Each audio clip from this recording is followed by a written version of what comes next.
오늘 하나님의 말씀은 이사야 48장 12절부터 22절 말씀입니다. 야곱아, 내가 부른 이스라엘아, 내게 들으라. 나는 그니, 나는 처음이요 또 나는 마지막이라. 과연 내 손이 땅의 기초를 정하였고 내 오른손이 하늘을 폈나니 내가 그들을 부르면 그것들이 일제히 서느니라. 너희는 다 모여 들으라. 나 여호와가 사랑하는 자는 나의 기뻐하는 뜻을 바벨론에 행하리니 그의 팔이 갈대아인에게 임할 것이라. 그들 중에 누가 이 일들을 알게 하였느냐? 나 곧 내가 말하였고 또 내가 그를 부르며 그를 인도하였나니 그 길이 형통하리라. 너희는 내게 가까이 나와 이것을 들으라. 내가 처음부터 비밀이 말하지 아니하였나니 그것이 있을 때부터 내가 거기에 있었노라 하셨느니라. 이제는 주 여호와께서 나와 그의 영을 보내셨느니라. 너희의 구속자시오 이스라엘의 거룩하신 이이신 여호와께서 이르시되 나는 내게 유익하도록 가르치고 너를 마땅히 행할 길로 인도하는 내 하나님 여호와라. 내가 나의 명령에 주의하였더라면 내 평강이 강과 같았겠고 내 공의가 바다 물결 같았을 것이며 내 자손이 모래 같았겠고 내 몸의 소생이 모래알 같아서 그의 이름이 내 앞에서 끊어지지 아니하였겠고 없어지지 아니하였으리라 하셨느니라. 너희는 바벨론에서 나와서 갈대아인을 피하고 즐거운 소리로 이를 알게 하여 들려주며 땅 끝까지 반포하여 이르기를 여호와께서 그의 종 야곱을 구속하셨다 하라. 여호와께서 그들을 사막으로 통과하게 하시던 때에 그들이 목마르지 아니하게 하시되 그들을 위하여 바위에서 물이 흘러나게 하시며 바위를 쪼개사 물이 솟아나게 하셨느니라. 여호와께서 말씀하시되 악인에게는 평강이 없다 하셨느니라. 아멘. 오늘 하나님 말씀의 제목은 하나님 말씀에 집중하라입니다. 우리는 오늘 본문을 통해서 신앙생활을 어떻게 하면 잘할 것인가, 우리가 이 땅을 살아갈 때 어떻게 하면 복을 누리고 하나님이 주시는 평강을 누릴 수 있을 것인가, 이것에 대한 그 해답을 얻을 수 있습니다. 우리가 이 땅에서 평강을 누리고 하나님이 주시는 복을 누리기 위해서는 하나님의 말씀을 집중해서 들어야 한다라는 것입니다. 오늘 17절 말씀에 우리 하나님은 구속자시오. 또 그 하나님께서는 우리를 유익하게 가르치시고 인도하시는 하나님이시다라고 말하고 있습니다.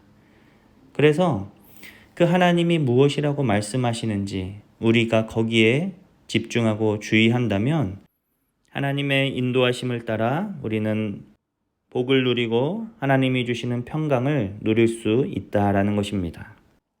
이스라엘 백성들을 향해서도 하나님은 그 은혜를 베풀어 주시기 원하셨습니다. 평강을 주시고 또 그들에게 자손을 많게 하시고 또 그래서 그들의 이름이 하나님 앞에서 끊어지지 아니하게끔 하나님이 그렇게 은혜를 주시고 복 주시기를 원하셨다라는 거예요. 그런데 왜 오늘 이스라엘 백성들이 바벨론의 포로로 이렇게 비참한 신세로 전락하게 되었습니까? 18절 말씀에 보면은 내가 나의 명령에 주의하였더라면 이라고 말합니다. 그러니까 이스라엘 백성들이 하나님의 말씀을 듣지 않았다라는 거예요. 하나님이 말씀하신 대로 행하지 않고 그대로 순종하지 않아서 결국 이런 참담한 현실을 맞게 되었다라는 것입니다.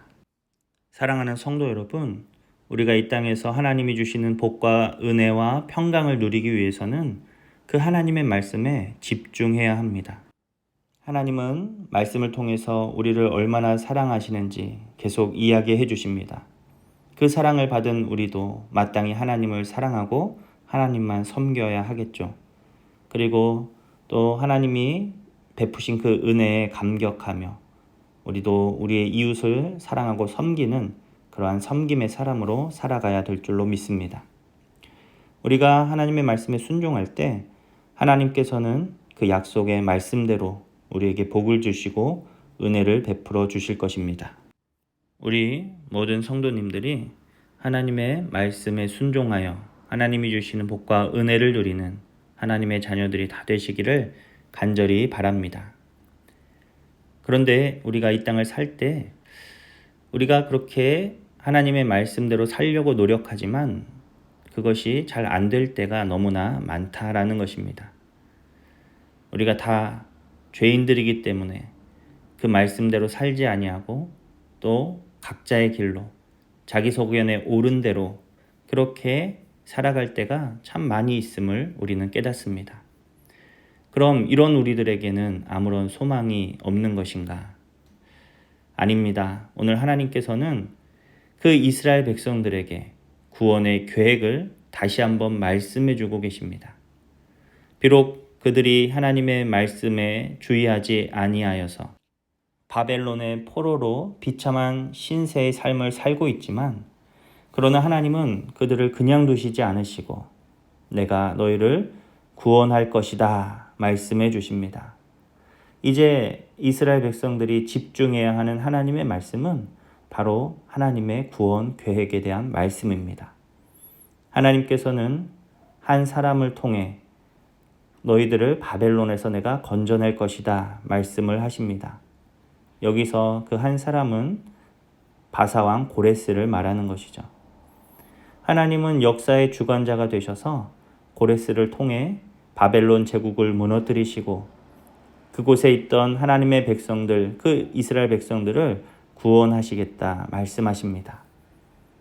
오늘 이스라엘 백성들은 그 하나님의 음성에 귀 기울여서 그 말씀에 집중하여서 하나님의 구원을 기다리며 그 하나님이 그들을 구원하셨을 때 또 20절 이하의 말씀처럼 그 구원의 기쁜 소식을 만방에 선포하며 하나님의 증인으로 살아가야 한다라는 것입니다. 오늘 우리도 마찬가지입니다. 연약한 우리 자신을 바라보며 우리는 또다시 실망하고 낙심하지만 그러나 하나님은 이런 우리를 포기하지 않으시고 우리를 끝까지 구원하시겠다 약속해 주십니다. 이미 예수 그리스도를 통하여서 우리의 모든 죄를 담당하셨고 또 그분의 다시 오심을 통해 우리에게 영원한 하나님의 나라를 허락해 주시겠다라고 말씀해 주셨습니다. 우리가 집중해야 되는 것은 그 하나님의 약속의 말씀입니다. 예수님을 통해 나를 구원해 주시겠다는 그 하나님의 말씀. 우리가 그 말씀을 붙잡고 오늘도 이 땅을 살아가야 될 줄로 믿습니다. 오늘 20절 이하에 하나님께서 말씀하시는 것처럼 우리는 이 복음을 널리 전파해야 합니다. 하나님께서 소망 없는 우리들을 구원하여 주시고 우리의 인도자가 되셨다라는 이 놀라운 사실을 많은 사람들에게 증거하여서 하나님의 영광을 드러내고 또 많은 사람을 주께로 돌아오게 하는 저와 여러분 될 수 있기를 간절히 바랍니다. 기도하겠습니다. 하나님, 우리가 이 땅을 살아갈 때 다른 것이 아니라 하나님 말씀에 집중하기 원합니다. 우리를 향한 하나님의 구원 계획의 그 말씀에 집중하며 그래서 예수님을 통하여 우리를 구원하시겠다는 그 말씀을 우리 가슴에 새기고 이제는 그 주님의 가르침을 따라 이 땅을 살아가겠노라 다시 한번 결단하고 다짐하는 우리들이 될 수 있도록 도와주시옵소서. 그래서 하나님이 주시는 평강을 누리며 복을 누리며 이 땅을 살아가는 주님의 자녀들이 다 되게 하여 주시옵소서. 감사드리며 예수님의 이름으로 기도합니다. 아멘.